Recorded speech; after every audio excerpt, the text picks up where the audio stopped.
خواتین و حضرات کو عارف کسانہ کے چینل پر خوش آمدید۔ آج کے ولاگ میں ہم آزاد جموں و کشمیر میں جو صورتحال جاری ہے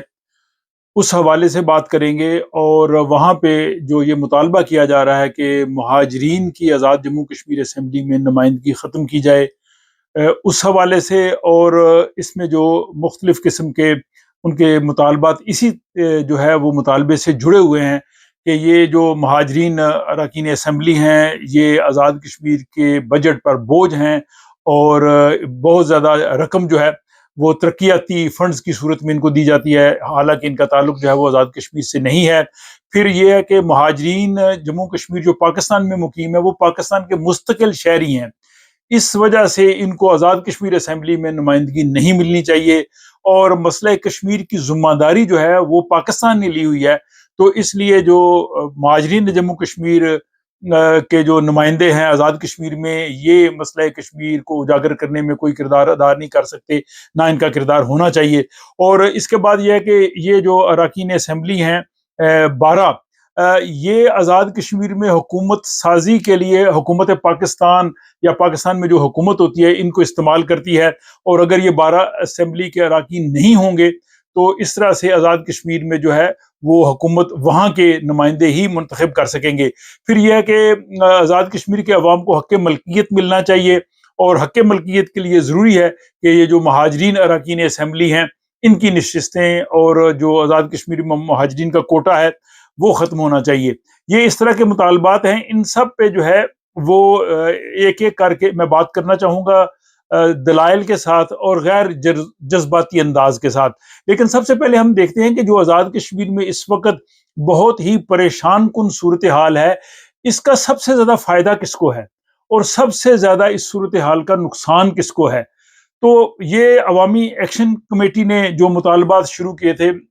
کچھ عرصہ قبل، بنیادی طور پہ یہ تاجروں کی جو ہے وہ ایک جماعت تھی، اور ان کا مقصد یہ تھا کہ آٹے اور دوسری جو کھانے پینے کی چیزیں ہیں، بجلی کے جو بل ہیں، ان پہ جو ہے وہ رعایت ملنی چاہیے۔ اور وہاں سے ہوتی ہوتی اب یہ ایک نقطے پہ جو ہے وہ اکٹھے ہو گئے ہیں، اور وہ ہے مہاجرین جو ہیں ان کی نشستیں ختم کرنا۔ آزاد جموں و کشمیر کا خطہ جو پہلے ہی برادری ازم، علاقائی ازم اور جو ہے وہ قبائلی جو وہاں پہ تعصبات تھے ان میں منقسم تھا، اور اسی طرح الحاق اور خود مختاری کے دو نظریات میں جو ہے وہ ان کی تقسیم تھی۔ اب یہ بہت بڑا جو ان میں کہہ لیں کہ ڈرفٹ اور جو کہہ لیں کہ اختلاف پیدا ہو گیا وہ ہے مہاجر اور مقامی کا، اور یہ اتنا بڑا اختلاف ہوگا کہ اس میں کوئی بھی ذی شعور شخص، خواہ اس کا تعلق کسی بھی نظریے سے ہو، وہ اس کا جو ہے وہ یہی اس نتیجے پہ پہنچے گا کہ سب سے زیادہ اس کا فائدہ ان قوتوں کو ہے جو تحریک آزادی کشمیر کے مخالف ہیں، جو پاکستان کے مخالف ہیں، جو ہے کشمیریوں کے مخالف ہیں، اور سب سے زیادہ نقصان اس کا جو ہے وہ کشمیر کی تحریک آزادی کو ہوگا، اور سب سے زیادہ فائدہ جو ہے وہ بھارت نواز عناصر کو ہوگا۔ اور یہ آپ دیکھ بھی سکتے ہیں کہ میڈیا میں کس طرح کی جو ہے وہ صورتحال چل رہی ہے۔ 80 سال میں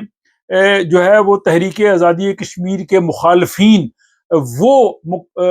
جو ہے وہ فائدہ نہیں اٹھا سکے جو اب آزاد کشمیر کی صورتحال میں مہاجر اور مقامی کی لڑائی میں ہو رہا ہے۔ تو یہ جو ہے وہ سب سے زیادہ تکلیف دہ اور نقصان دہ بات ہے۔ اب ہم ایک ایک کر کے ان تمام معاملات پہ جو ہے وہ بات کر لیتے ہیں۔ سب سے پہلے ہم یہ بات کرتے ہیں جی کہ جو مہاجرین مقیم پاکستان ہے وہ پاکستان کے مستقل شہری ہیں،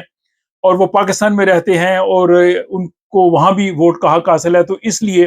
ان کی نمائندگی یا وہاں جو کوٹا سسٹم میں ان کو ملازمتیں ملتی ہیں، اسٹوڈنٹس کو ایڈمیشنز ملتے ہیں، یہ ختم ہونے چاہیے۔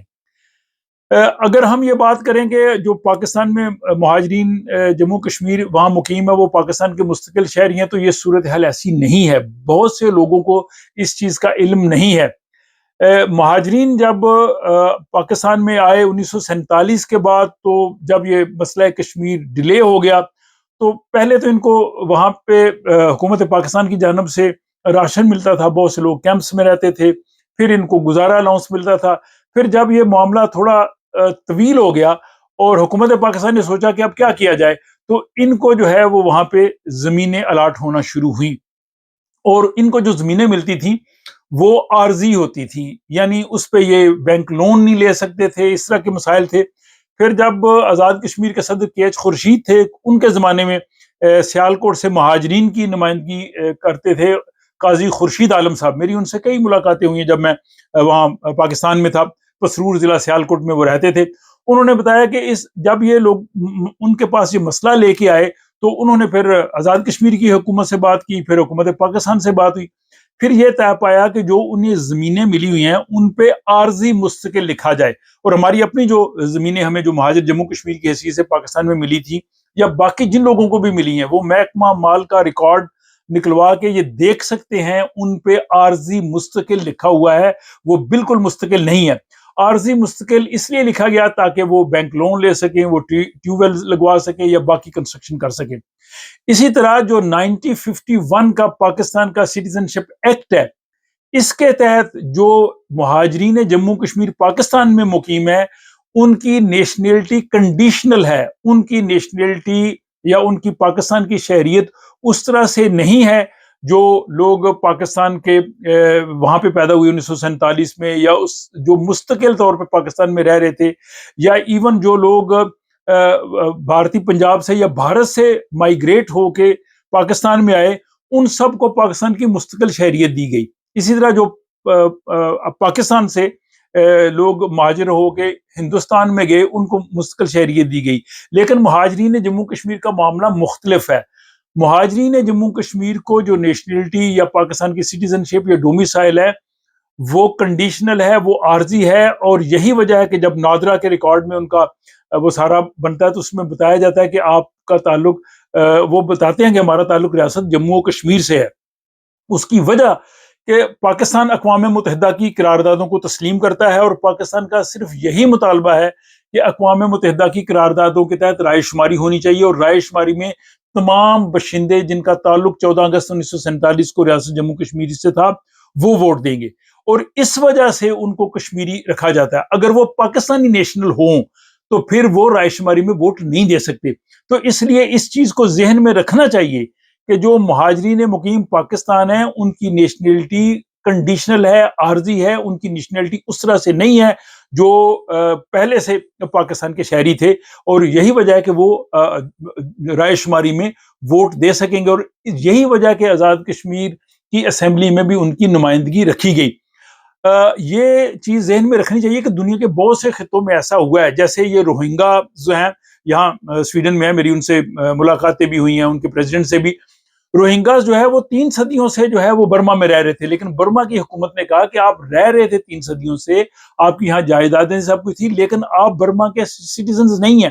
اور آپ جانتے ہیں کہ لاکھوں برما کے باشندوں کو جو ہے وہ بنگلہ دیش کی طرف دھکیل دیا گیا، اور جو وہاں پہ ہیں وہ بھی کیمپوں میں ہیں۔ اسی طرح دنیا کے اور بہت سے خطوں میں بھی ایسا ہوا، بہاریوں کے ساتھ بھی ایسا ہوا 71 کے بعد، اور بہت سی جگہوں پہ۔ تو جو مہاجرین جموں و کشمیر پاکستان میں مقیم ہیں ان کی جو نیشنلٹی ہے وہ کنڈیشنل ہے۔ اسی طرح جو گلگت بلتستان کے جو لوگ ہیں وہ بھی پاکستانی پاسپورٹ پہ سفر کرتے ہیں، لیکن ان کی بھی نیشنلٹی ہے وہ اس طرح سے نہیں ہے، وہ اس طرح سے پاکستانی باشندے نہیں ہیں جو باقی ہیں۔ اگر وہ ہوں تو ظاہر ہے پھر وہ رائے شماری میں ووٹ نہیں دے سکتے۔ تو اس لیے یہ کہنا کہ وہ پاکستان کے مستقل شہری ہیں، ان کی آزاد کشمیر کی یا کشمیر اسمبلی کی جو وہاں پہ نمائندگی ہے وہ ختم ہونی چاہیے، یہ کسی طرح سے درست نہیں ہے۔ اب دوسرا ان کا بہت بڑا مطالبہ حق ملکیت کا، یہ بالکل مطالبہ ان کا جائز ہے، ہونا چاہیے حق ملکیت کا، لیکن حق ملکیت کا مطالبہ کیا مہاجرین جموں کشمیر کی نشست سے ختم کر کے ہو جائے گا؟ حق ملکیت کا اگر انہوں نے مطالبہ کرنا ہے تو وہ 2 قدم آگے بڑھے، اور حق ملکیت کے لیے آزاد کشمیر کی جو بیوروکریسی ہے، اس کے جو ہیڈ ہیں، چیف سیکرٹری ہے، آئی جی ہے، آپ یہ مطالبہ کریں کہ یہ آزاد کشمیر کے لوگ ہونے چاہیے، یہ باہر سے نہیں ہونے چاہیے۔ آپ کشمیر کونسل جو ہے وہ کہیں جی اس کو ختم کیا جائے، تمام اختیارات آزاد کشمیر کی اسمبلی کو دیے جائے۔ آپ جو بیوروکریسی میں اور باقی جو انتظامی معاملات ہیں آپ ان کی بات نہیں کرتے۔ آپ 72 میں جو گلگت بلتستان کے لوگوں کا اسٹیٹ سبجیکٹ کا معاملہ ختم ہوا تھا اس کی بات کریں۔ آپ جو آزاد کشمیر فورسز جو ختم کی گئی تھی آپ ان کی بحالی کا مطالبہ کریں۔ آپ یہ مطالبہ کریں کہ 1947 کو، اکتوبر 1947 کو جو آزاد کشمیر کی حکومت بنی تھی، اور اس میں جو آپ کو پتا ہے وزیر دفاع بھی تھا اور باقی منسٹرز بھی تھے، آپ وہ مطالبہ کریں۔ کہ ہم اس پوزیشن پہ جانا چاہتے ہیں۔ حق ملکیت صرف مہاجرین کی جو نشستیں ہیں ان کو ختم کرنے سے نہیں ہوگا۔ پھر ایک اور بہت بڑا ان کا مطالبہ ہے جی کہ یہ ڈاکو ہیں اور جناب یہ آزاد کشمیر کے وسائل پہ بوجھ ہیں اور آزاد کشمیر کے جو فنڈز یہ لے جاتے ہیں۔ ایسا بالکل نہیں ہے۔ وہ یہ فنڈز دینے کا تھوڑا بہت سلسلہ شروع ہوا تھا جناب سردار عتیق جب پرائم منسٹر تھے، اور اس کے بعد بھی یہاں لوگوں نے پورے اعداد و شمار تک جو ہے وہ جاری کیے ہیں کہ اگر مہاجرین کے جو 12 نمائندے ہیں ان کو تقریباً جو ہے وہ 22 کروڑ ملے ہیں، اور اس کے مقابلے میں جو آزاد کشمیر کے اراکین اسمبلی ہیں ان کو اربوں روپے ملے ہیں۔ تو یہ کہنا کہ وہ جناب آزاد کشمیر کے وسائل لے جاتے ہیں، یہ ایسا بالکل نہیں ہے۔ اور جو ان کو تھوڑے بہت فنڈز ملے وہ بھی ظاہر مہاجرین جموں کشمیر جو پاکستان میں مقیم تھے جہاں ان کی بستیاں تھیں، جیسے فار ایگزامپل ان کے قبرستان کا مسئلہ تھا یا کچھ مسائل تھے، وہ حل ہوئے۔ لیکن یہ ٹھیک ہے، مستقبل کے لیے کیا جا سکتا ہے کہ جو آزاد کشمیر میں پاکستان سے مہاجرین کے نمائندے ہیں ان کو فنڈز نہیں ملنے چاہیے۔ بالکل میں بھی اس کی جو ہے وہ تائید کرتا ہوں، چونکہ وہ فنڈز جو ہیں وہ آزاد کشمیر میں ہی لگنے چاہیے، اس حد تک ٹھیک ہے۔ یا اگر یہ بھی کہا جائے کہ جی آزاد کشمیر کی جو تعلیمی نشستیں ہیں اس میں مہاجرین جو اسٹوڈنٹس ان کا کوٹا کم ہونا چاہیے، بالکل آپ یہ بھی کم کر سکتے ہیں۔ ویسے ہی کوٹا جب ویلی کے جو مہاجرین آئے تھے تو ان کی نشستیں 25 سے جو ہے 19% کر دی گئیں۔ اس طرح کی ٹھیک ہے، یہ اس طرح کی تبدیلیاں ہو جانی چاہیے، لیکن مکمل طور پہ اگر آپ کہیں جی کہ ان کی نمائندگی ہی ختم کر دیں تو آپ دیکھیں کہ شروع سے جو ریاست جموں کشمیر اور آزاد کشمیر کے جو نمائندے ہیں ان میں جناب کیچ خورشید ہیں، ان میں جناب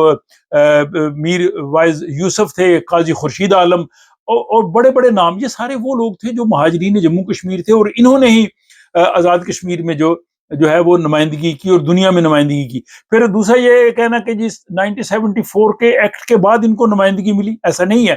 یہ کیچ خورشید صاحب کے دور میں جو ہے وہ جو اسٹیٹ کونسلرز تھے وہ مہاجرین میں سے تھے۔ 1947 میں جو حکومت بنی آزاد کشمیر کی ان میں جناب چودھری عبداللہ خان بلی اور جناب خواجہ نسیم اور دیگر بہت سے جو لوگ تھے وہ کشمیری مہاجرین تھے، بلکہ زیادہ ان میں جو ہے وہ مہاجرین کی نمائندگی تھی۔ تو اس طرح سے یہ کہنا ہے کہ 1974 کے ایکٹ کے بعد جو ہے وہ نمائندگی ملی، یہ بھی غلط ہے۔ اور حق ملکیت والوں کو یہ بھی کہنا چاہیے کہ 1974 کا ایکٹ ہے، اس میں جو حق ملکیت یا آزاد کشمیر کی جو وہاں پہ حکومت ہے ان کے منافی جو شکیں آپ ان کو ختم کریں۔ پھر یہ مطالبہ جناب کہ یہ 12 اراکین اسمبلی جو ہیں یہ آزاد کشمیر کی حکومت کو مینیپولیٹ کرتے ہیں اور ان کی وجہ سے حکومتیں بنتی ہیں، یہ ریکارڈ درست رہنا چاہیے، ایسا نہیں ہے۔ آزاد کشمیر کی حکومت کی حیثیت ہی کیا ہے یہ آپ سب لوگ جانتے ہیں۔ ایک دور میں وزارت امور کشمیر کا جو انڈر سیکٹری ہے وہ وہاں پہ حکومت بنایا کرتے تھے، اور اب بھی جو حکومتیں بنتی ہیں، صرف ایک مثال آپ دیکھیں کہ آزاد کشمیر کے انتخابات میں آپ کو پتا کہ مسلم کانفرنس کے بھی 2 دھڑے ہو گئے تھے، اور جو سردار عتیق تھے ان کے ساتھ 18 اراکین اسمبلی تھے، اور سردار سکندر حیات کے ساتھ صرف 3 تھے۔ بھمبر سے ہمارے جناب چودھری طارق فاروق، انہوں نے بھی آزاد حیثیت سے الیکشن لڑا تھا، یہ بھی سردار عتیق کے ساتھ تھے۔ لیکن جب حکومت بنی تو جنہوں نے حکومت بنائی انہوں نے سردار عتیق کو کی بجائے سردار سکندر حیات کو پرائم منسٹر بنوایا، اور سب نے ووٹ دیے، آزاد کشمیر کے اراکین اسمبلی نے بھی ووٹ دیے۔ اور اب بھی جتنی حکومتیں یہ ماضی میں بنی ہیں، خواہ وہ پی ٹی آئی کا دور ہے، خواہ وہ پیپلز پارٹی کا دور ہے، خواہ وہ نون لیگ کا دور ہے، سب کے سب جو ہے وہ مینیپولیٹ ہونا ان کے لیے کوئی مشکل نہیں تھا۔ اور وہ جو طریقہ کار وہاں پہ چل رہا ہے اس میں اگر مہاجرین جموں کشمیر کی نمائندگی ختم ہو بھی جائے تب بھی آزاد کشمیر مظفر آباد کی کرسی میں وہی بیٹھے گا جن کو بٹھانے والے بٹھائیں گے۔ اور پھر یہ کہنا کہ مسئلہ کشمیر کو بین الاقوامی سطح پہ جو ہے وہ اجاگر کرنا حکومت پاکستان کی ذمہ داری ہے، جو مہاجرین جموں کشمیر کے نمائندے ہیں یہ مسئلہ کشمیر کو کس طرح سے اجاگر کر سکتے ہیں۔ تو بات یہ ہے کہ حکومت پاکستان بین الاقوامی سطح پہ کشمیر کے مسئلے کو ضرور اجاگر کر رہا ہے، لیکن آزاد کشمیر کی جو حکومت تھی وہ آزادی کشمیر کا بیس کیمپ ہے، اور اس کی بھی بنیادی ذمہ داری ہے، اور آزاد کشمیر کی حکومت جو ہے وہ بھی اس میں اہم فریق ہے، بلکہ اس کو فریق بنانا چاہیے۔ اگر آپ مہاجرین جموں کشمیر کو کہتے ہیں جی کہ آپ جو ہے وہ مسئلہ کشمیر کو اجاگر کرنے میں کوئی کردار نہیں ادا کر سکتے یا آپ کا کوئی کردار نہیں ہے، تو پھر جو بیرون ملک جو کشمیری آباد ہیں ان کو عوامی ایکشن کمیٹی والے کیوں کہتے ہیں جی آپ مسئلہ کشمیر کو اجاگر کریں؟ وہ تو بیرون ملک ہیں، وہ سیٹل ہیں، وہ تو نیشنل ہیں، برطانیہ کے، یورپ کے، ان کے یہاں کے پاسپورٹ ہے، تو پھر ان کا مسئلہ کشمیر کے ساتھ کیا تعلق ہے؟ پھر انہیں کیوں کہا جاتا ہے کہ آپ بین الاقوامی سطح پہ مسئلہ کشمیر کو اجاگر کریں؟ تو بات یہ ہے کہ ان تمام معاملات کو غیر جذباتی انداز سے حل کرنا چاہیے، اور عوامی ایکشن کمیٹی جن مطالبات کو لے کے اٹھی تھی، میں حیران ہوں کہ وہ سارے کا سارا جو ہے ان کا فوکس جو ہے وہ مہاجرین کی نشستوں پہ آ گیا، اور اس وقت آزاد کشمیر کی جو صورتحال ہے، انسانی جانیں ضائع ہو رہی ہیں، بین الاقوامی میڈیا اس کو دے رہا ہے، اور بھارت جو ہے وہ 80 سالوں میں وہ کچھ حاصل نہیں کر سکا جو ان چند دنوں میں اس وجہ سے ہوا ہے، یہ جو ہے وہ ناسمجھی ہے، اور میرا خیال ہے کہ ان معاملات کو صحیح سمت میں آنا چاہیے۔ پھر دوسری چیز ہے کہ جو بھی ہے وہاں پہ ایک نظام ہے، ایک سپریم کورٹ ہے، اور سپریم کورٹ کو اگر آپ بھی مانتے ہیں تو سپریم کورٹ نے جب کہہ دیا کہ جی آئندہ جو اسمبلی بنے گی وہ اس پہ جو ہے وہ قانون سازی کر سکتی ہے، تو پھر انتظار کریں، جو اسمبلی بنے گی وہ اس پہ جو بھی قانون سازی کرے گی وہ ان لوگوں کو قبول کر لینا چاہیے۔ لیکن میں یہ سمجھتا ہوں کہ یہ جو ساری صورتحال جاری ہے، یہ مسئلہ کشمیر کو مستقل طور پہ ختم کرنے کی طرف جا رہی ہے، یہ تقسیم کشمیر کی راہ ہموار ہو رہی ہے۔ بھارت نے وہاں پہ 370 اور 35A کو ختم کیا، اور اس نے کہا جی کہ مسئلہ کشمیر جو ہے وہ ختم ہے، اور کشمیر کی خصوصی حیثیت ختم ہے، کشمیر کے جو لوگ وہاں پہ اپنی جو ریپرزنٹیشن رکھتے تھے ان کو ختم کیا، انہوں نے جو مہاجرین جموں و کشمیر پاکستان میں ہیں ان کا وہاں پہ جو ہے تعلق بالکل ختم کیا جو شیخ عبداللہ نے رکھوایا تھا۔ اب وہی کام جو ہے وہ آزاد کشمیر میں ہو رہا ہے کہ مہاجرین کا تعلق جو ہے وہ کشمیر سے ختم ہو جائے، اور اس طرح سے مسئلہ کشمیر جو ہے وہ اپنے میں خاکم بدہن اس طرف جا رہا ہے جس کو کہیں گے کہ مسئلہ کشمیر اب ختم ہونے جا رہا ہے۔ ایسا ایسا یہ ہوگا کہ پھر جیسے وہاں پہ اقدامات ہوئے ہیں ادھر بھی اقدامات ہو جائیں گے، اور اینڈ آف دی ڈے ہونا کیا ہے کہ جو تقسیم ہے اس کو جو ہے وہ ایک بین الاقوامی سرحد کے طور پہ تسلیم کر لیں گے، لیکن وہ قوتیں جو شاید یہ بھی نہیں چاہتی کہ مسئلہ کشمیر حل ہو، لیکن وہ یہ بھی نہیں چاہتی کہ مسئلہ کشمیر ختم ہو، ان کے لیے بھی ایک بہت بڑا سوالیہ نشان ہوگا، وہ بھی اس پہ سوچیں گے۔ بہرحال میں نے اپنے معروضات جو ہے وہ آپ کی خدمت میں پیش کر دی ہیں، اب آپ اپنی رائے دے سکتے ہیں، آپ ہو سکتا ہے آپ کو کئی چیزوں سے اتفاق نہ ہو، آپ وہ بھی لکھ سکتے ہیں، لیکن اگر آپ کو کئی چیزوں سے اتفاق ہو تو اس کا بھی اظہار کر سکتے ہیں، اور اگر آپ کو یہ انفارمیشن جو ہے وہ کہہ لیں کہ پسند آئے تو اپنے دوست صاحب آپ کے ساتھ شیئر کر سکتے ہیں۔ مجھے اجازت دیجیے، آپ سے ملاقات ہوگی کسی اگلے ولاگ میں۔